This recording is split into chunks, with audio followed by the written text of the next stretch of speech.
Alright, so I have now acquired all the elements together and I'm ready to make the final Orgone bubble.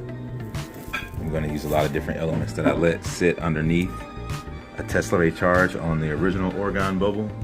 I let it sit there for maybe 4 or 5 days with everything getting charged up. And these two are here. These are new, these quartz crystals here. Now, something that I thought was very interesting, remember how they said the clear ones were more conductive? I don't think that's actually the case. Watch this. And then cloudy quartz crystal.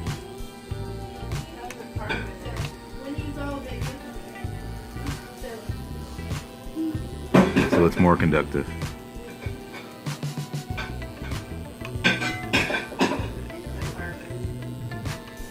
It's the carbon.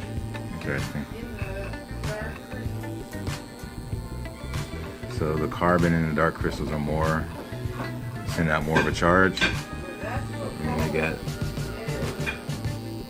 a whole bunch of Himalayan salts, a whole bunch of charged up copper, a whole bunch of charged up shungite, and a bunch of other, that's zinc mixed with the copper element to form the penny.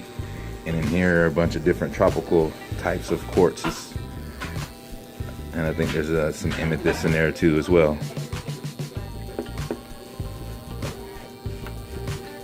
I'm gonna try this with a better wine. Okay, this is a little bit better, a little bit more direct. So, as I was saying, that's cloudy. Non-cloudy. Doesn't have that much of a charge. Cloudy. And non-cloudy. Oh, not so much of a charge in the clear quartz crystal. So that debunks that once and for all. Run a Tesla ray on the colloidal silver.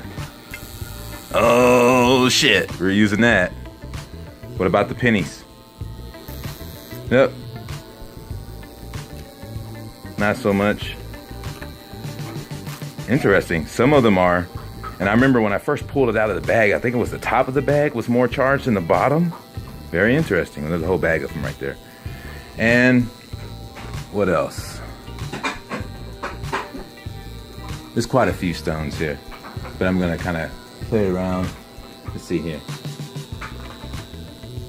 There's more quartz. Woo! As soon as I get near it, it's like, whoa.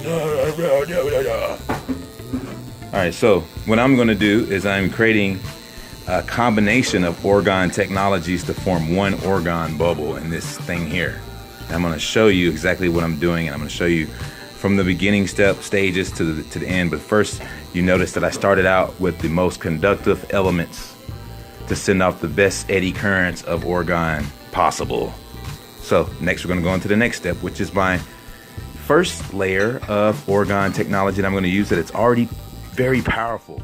So I'm gonna show you what that is. Hold on. All right, so I have a lot of conductive elements here. And one thing I'm using that carries Orgone charge, of course I have my sawdust and I have my wool. Why? Because the Orgone accumulators were created with wool and steel wools and things like that. I'm not gonna use ferrous metals because I'm not Ferris Bueller. I am not a Ferris man. I'm not on a Ferris wheel. I'm not gonna come back for the next generation of mankind formed in stainless steel, like Black Sabbath said on Iron Man. Ferrous metals are basically just iron based. Stainless steel is iron based, and that's why it's magnetic. You want something that delivers a charge, not something that holds the charge in reverse polarity. Remember we talked about that a long time ago. So we're using coppers and we're using stones, and when we create our Orgone accumulator bottom, it is going to be with stones, and I'm not going to use ferrous because that pushes out the ferrous and it pumps it in an accumulation, which can be bad for some people. Not people like myself that use copper a lot, wear it, drink with it, stuff like that, cook with it. You're not going to have such a problem as the people who do not and who bathe in the fluoride regularly, who do not introduce these elements, are having a high amount of estrogen, and high amount of estrogen makes copper unbioavailable, making you sick, which is the reason why they say copper is poisonous, which is the reason why I didn't use that giant bubble, because I can kind of feel a little bit of what that is coming out of there, and some of that's not going to be good for, like, say, company or something like that. Somebody might say, oh, I feel kind of weird.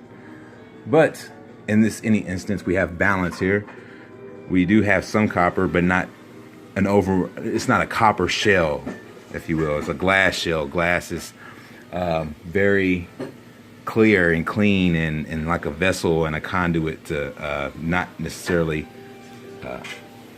emit certain chemicals, but unless you're using Pyrex. Pyrex is cut with boronic oxide, and that is toxic. It's found in jet fuels and Raid and stuff like that.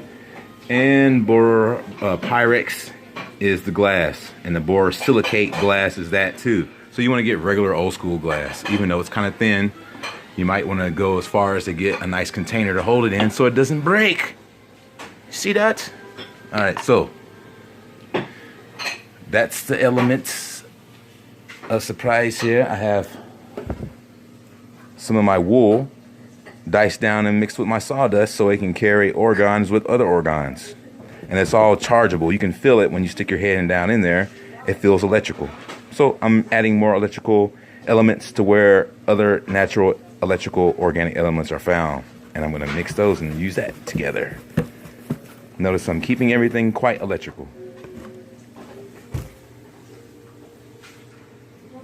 Alright, so you see my list of things here. Colloidal silver, shungite, copper, Himalayan salt, terminated quartz crystals, double terminated, single terminated to direct my energy flow up. Just different. This is a quartz here too. It's just a big chunk of it. You can tell it came right off the silicon. It's like a big slab of hexal shapes, which is typically found off the edge of a silicon tree. Very interesting that I got such a large piece. Or it could have been even made from coal with peanut butter. Who knows? Because it looks like there's coal there. All right. So I have all kinds of stones here. And get your elements list together, because now we're going to assemble, and you're going to see exactly the mixture and the combination of elements that I'm using to create the Ultimo Orgone Electrolysis bubble. Stay tuned for part 2.